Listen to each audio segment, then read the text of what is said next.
Hello everyone, welcome to the Ahdurin region. I'm your host Ahdurin himself. We are back and we are back better than ever. Maybe, I don't know. Anyway, we are back with the Phoenix Wright Ace Attorney trilogy. That's right, I actually have the trilogy version, because, to be more accurate. So, we are completely restarting the series, so if you want to see the old stuff, you can go ahead and do so. I should be frank with you guys that I have already played through the parts. All of it is available on the YouTube channel if you'd like to check that out.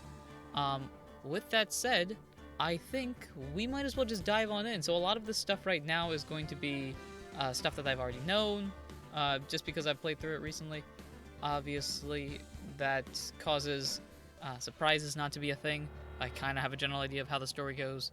On top of that, I've seen the Ace Attorney anime and seen other playthroughs that go through the first couple of games, so this isn't really so much a first time as it is just kind of a walkthrough. I play through stuff. Hopefully you enjoy the voices that I give the characters. You'll recognize some of them, you might not recognize others. With that said, let us go on in.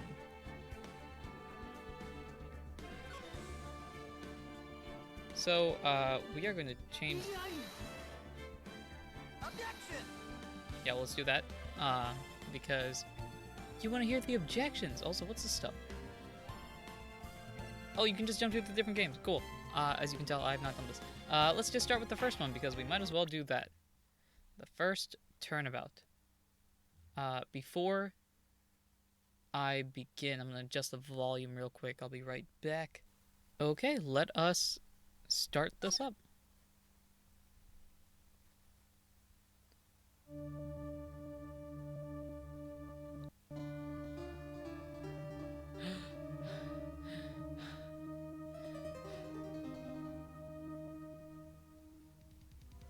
Oh no. Person is on ground with tomato sauce. Damn it, why me? I can't get caught. Not like this. I wonder whose voice this is. I've got to find someone to pin this on. I think he did it, guys. Someone like him. That brief person I mentioned once. I'll make it look like he did it. I'll probably pick a better voice later. August 3rd, 9:47 a.m. District Court, Defendant Lobby number 2. So you'll recognize a lot of the tropes that I have. I don't think the voices are going to be the same, partly because I don't remember them all, and partly because some of them I felt like were kind of iffy. But here we go, we're back. Let's do this. Boy, am I nervous. Should I have a... I think there's, if I remember correctly, there's a difference between Phoenix's voice and narrator voice. So I am going to probably have Phoenix's voice be more anime protagonist-like, so... Boy, am I nervous! Right. Hiya, Chief. Whew, I'm glad I made it on time. Well, I have to say, Phoenix, I'm impressed. Not everyone takes on a murder trial right off the bat like this. It says a lot about you, and your client as well. My client? Are you referring to Wigglytuff? If Wigglytuff did something, I'm gonna have a word with him. Thanks? Actually, it's because I owe him a favor. A favor? You mean you knew the defendant before this case? We're just going to ignore all sense of, like, not confidentiality, whatever it's called. We're gonna ignore all senses of, corruption and nepotism, or whatever the right word. Hopefully you guys know what I'm talking about. That stuff, we're gonna ignore that. Yeah. Actually, I kind of owe my current job to him. He's one of the reasons I became an attorney. Well, that's news to me. I want to help him out any way I can. I just really want to help him. I owe him that much. It's over. My life, everything, it's all over. Oh, we gotta get his voice. Is that your client screaming over there? Yeah, that's him. Alright, I don't remember the exact voice I had for Larry Butts last time, but death, despair, oh my gosh, I'm gonna do it, I'm gonna die. Using my acute senses of lawyerism, it sounds like he wants to die. Yeah. He's a bit... Nick! Hey there, Larry. Dude, I'm so guilty. Tell him I'm guilty. Give me the death sentence. I ain't afraid to die. I ain't afraid. Okay, what's wrong, Larry? Oh, it's all over. I'm finished. Finished. I can't live in a world without her. I can't. Who took her away from me, Nick? Who did this? Me using all 0 skills I have in voice acting right now. Oh, Nick, you gotta tell me. Who took my baby away? You lost your child? As if I don't know what the story is actually about. The person responsible for your girlfriend's death? The newspapers say it was, well, you. My name is Phoenix Wright. Here's the story. My first case is a fairly simple one. See her? She's a young woman that was killed in her apartment. Larry knows her. The guy they arrested was the unlucky sap dating her. Larry Butts, the greatest individual in the world, my best friend since grade school, and also kind of a nitwit. Our school had a saying, when something smells, it's usually the butts, as you can tell by Larry's calm and perfectly satisfied demeanor right now. He doesn't look nervous at all. Ignore the sweating. He's crying. That's it. In the 23 years I've known him, it's usually been true, which implies either A, Phoenix is 23, or B, he's older than 23. He has a knack for getting himself into trouble. One thing I can say, though, it's usually not his fault. He just has terrible luck. I mean, come on. Look at his name. Larry? I apologize for the Larrys out there. But I know better than anyone that he's a good guy at heart. At least. Maybe. That, and I owe him one. Which is why I took this case, to clear his name. And that's just what I'm gonna do. Haha, let's go. Someone get the Smash music. Fight!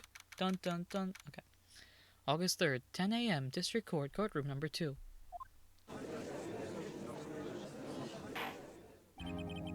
Oh, yes. The judge. Awesome. First of all, I mentioned this in the previous playthrough. I'm gonna mention it again. Listen to this music. It's just beautiful. I highly recommend just going online, looking up Ace Attorney soundtrack music, and just listening to that for 6 hours of a day. It's just wonderful. Anyway, judge is talking right now. Court is now in session for the trial of Mr. Larry Butts. That's not you. The prosecution is ready, Your Honor. The, defense is ready, Your Honor? Hi. Mr. Wright, this is your first trial, is it not? Yes, Your Honor. I'm, a little nervous. Your conduct during this trial will decide the fate of your client. Murder is a serious charge. It's up there with, like, theft and, stealing cheat codes. Bad stuff. For your client's sake, I hope you can control your nerves. Thank you, Your Honor. Mr. Wright, given the circumstances, I think we should have a test to ascertain your readiness. Great! You know what? That law school stuff? Who needs that, right? Just, the test. Yes, a test. Hands shaking, eyesight fading. No! The test will consist of a few simple questions. Answer them correctly, and concisely, and clearly, unlike the way I have been talking. Please state the name of the defendant in the case. The defendant? Okay. Well, the defendant would be Larry Butts. I'm also going to play through this properly, because I've technically never played through the entire game properly. I will say, technically, I have played through this part before. I'm still going to play it properly. So I apologize for not being the guy that does things wrong. So, Larry is the defendant in this case. The defendant? Well, that's Larry Butts, Your Honor. Correct. Just keep your wits about you and you'll do fine. Next question. This is a murder trial. Tell me, what's the victim's name? Oh, we need to know her name. We need to know. Do you guys know her name? I don't. know this one. Glad I read the case report cover to cover so many times. It's biscuits and gravy. I don't really. No way. I forgot. I'm drawing a total blank here. Phoenix, you absolutely sure you're up to this? You don't even know the victim's name? Oh, the victim. See, I thought you were saying, Lickum, and I was really confused. And I'm like, why? Why would I? What? Of course I know the victim's name. I just temporarily forgot. You know, it's one of them temporary forgetfulness things. I think I feel a migraine coming on. Mia, no, you can't. I don't want you to look. You're the one that knows what's happening. I'm just gonna look. The victim's name is listed in the court record. Just touch the court record button to check it any time, okay? Remember to check it often. Do it for me, please. I'm begging you. We have somehow, in this lawyer system, in a game that was created in the early 2000s, somehow the technology for you to click, as a lawyer, a button. Okay? Just click the button. Mr. Wright, who is the victim in this case? Well, I do know who it is off the top of my head, because I'm pretty sure it's Cindy Stone, but I'm gonna go over here. Oh look, it's Cindy's autopsy report. The attorney badge is also here, because that's fun. Alright, so it's, Cindy Stone. The victim's name is Cindy Stone. Yeah, that's it. Correct. Now tell me, what was the cause of death? She died because she was hit with a blunt object. You can tell that by the little scene, and the report does say it. She was struck once by a blunt object. Correct. You've answered all my questions. I see no reasons why we shouldn't proceed. After all, you have demonstrated the basic ability of reading. You seem much more relaxed, Mr. Wright. Good for you. I seem more relaxed in this first recording than I did the first time last time, which didn't make any sense. Anyway, Thank you, Your Honor, because I don't feel relaxed, that's for sure. Well then, first, a question for the prosecution. Mr. Payne? Yes, Your Honor. As Mr. Wright just told us, the victim was struck with a blunt object. Would you explain to the court just what that object was? The murder weapon was this statue of the Thinker. It was found lying on the floor next to the victim. Sorry. I see. The court accepts it into evidence. and the statue has now been added to the court record. Fun. Cool. Right. Be sure to pay attention to any evidence added during the trial. That evidence is the only ammunition you have in court. Touch the court record button to check the court record frequently. It's almost like that's what the button does. Mr. Payne, the prosecution may call its first witness. The prosecution calls the defendant, Mr. Butts, to the stand. Chief, Mia, hello, what do I do now? Pay attention. You don't want to miss any information that might help your client's case. You'll get your chance to respond to the prosecution later, so be ready. Let's just hope he doesn't say anything unfortunate. Knowing Larry? Larry? We talking about Larry. Uh-oh. Larry gets excited easily. This could be bad. Let's do this. Look at Larry's styling.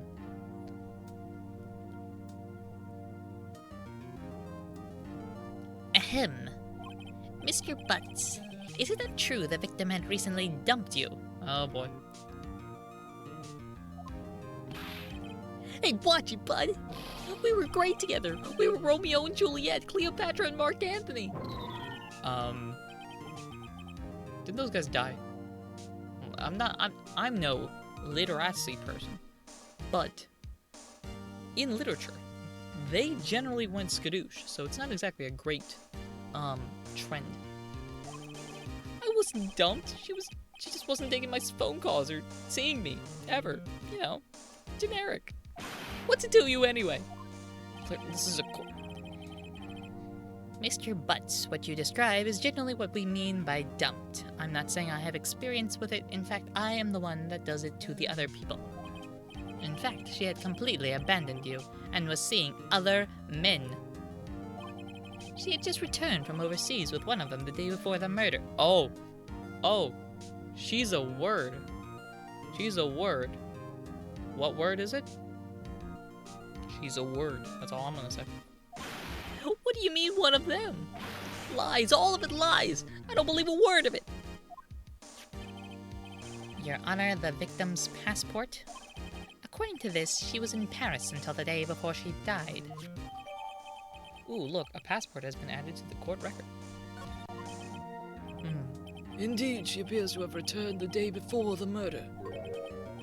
Dude, no way. The victim was a model, but she did not have a large income. It appears that she had several, fructose fathers, if you want to call them that, sugar daddies. I'm not sure what this terminology refers to. Father? High fructose corn syrup? What? Yes, older men who gave her money and gifts in exchange for showing up and leaving. She took their money and used it to support her lifestyle. For example, the large statue that is seemingly in her head. Dude! We can clearly see what kind of woman this Miss Stone was. Tell me, Mr. Butts, what do you think of her now? Right. I don't think you want him to answer that question.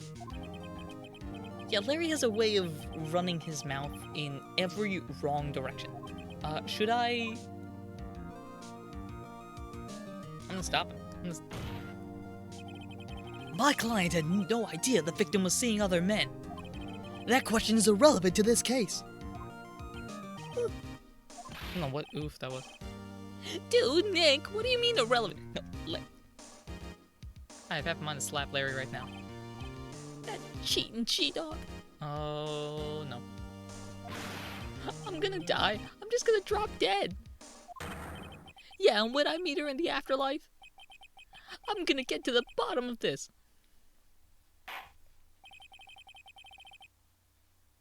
Let's continue with the trial, shall we? Yeah, can we? Do we have to? Can I wave the white flag now, please? I believe the accused's motive is clear enough to everyone. He didn't know. He had no idea what... All right, sure. Whatever. Yes, quite. This is not looking good. This is so not looking good. Next question. You went to the victim's apartment on the day of the murder, did you not? Well, did you or did you not? Well, maybe I did, and maybe I did. Larry? Wigglytuff, can you... I know you're just a GIF on the screen. Is it GIF or GIF? I don't know.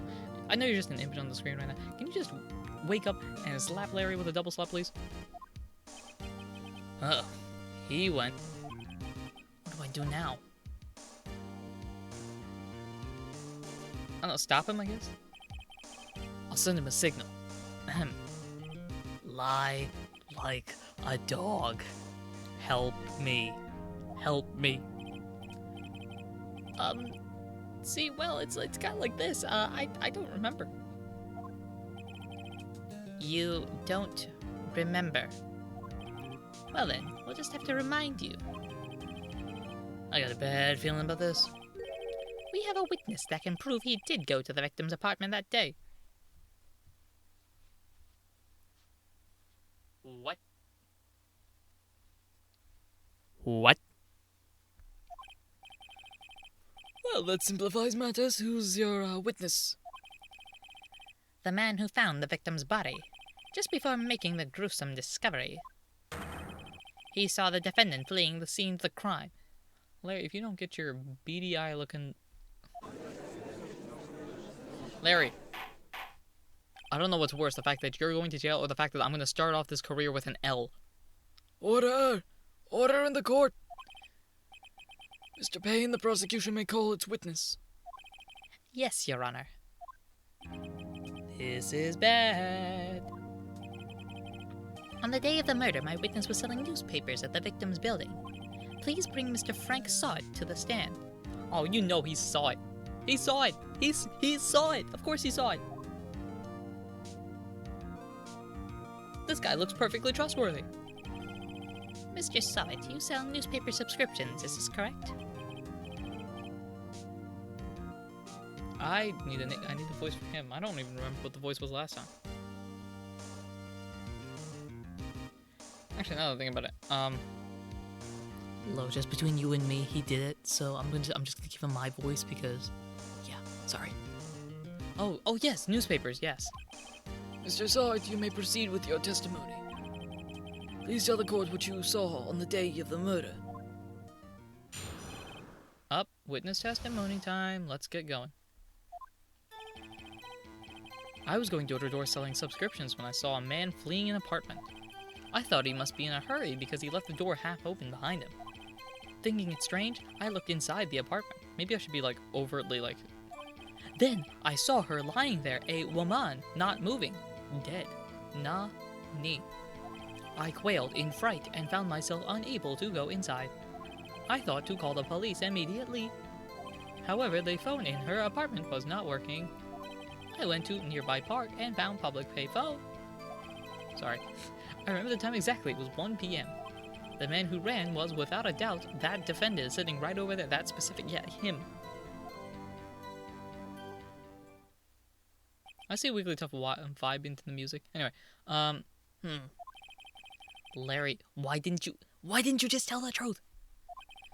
I can't defend you against a testimony like that. That was clear cut. No, incidentally, why wasn't the phone in the victim's apartment working? Your Honor, at the time of the murder, there was a blackout in the building. Aren't phones supposed to work in a blackout? You know, they have those cellular phones and that, what's it called? Banana phone, or, Apple, that's it, Apple phones. Or, Galaxy, you know what I'm talking. I think the jokes in this episode have been significantly worse than the jokes in the first episode. Yes, Your Honor. However, some cordless phones do not function normally. The phone that Mr. Sod used was one of those. Your Honor, I have a record of the blackout for your perusal. Let's add that to the list. Coolio. Now, Mr. Wright, Yes, Your Honor, yes. What's up? you may begin your cross-examination. Cross-examination, Your Honor? It's not like 12 years of law school or however long it is would help me learn this. What is cross-examination? Dun, dun, dun, dun, dun, dun, dun. Alright, Wright, this is it. The real deal. What exactly am I supposed to do? Why, you exposed the lies in the testimony the witness just gave. Wait, there were lies? Lies? He was lying? I trusted him. Your client is innocent, right? Then that witness must have lied in his testimony. Or is your client really guilty? What? No. How do I prove he's not? You hold the key. It's in the evidence. Compare the witness's testimony to the evidence at hand. There's bound to be a contradiction there somewhere. First, find contradictions between the court record and the witness's testimony. Then, once you've found the contradicting evidence, present it and rub it in the witness's face. Okay. Touch the court record button and point out contradictions in the testimony.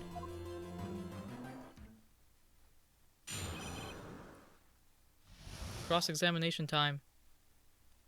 We, however, will see this in the next episode. So, yeah, that's wrapping this one up. I'm aiming for episodes to be about 25 minutes or so.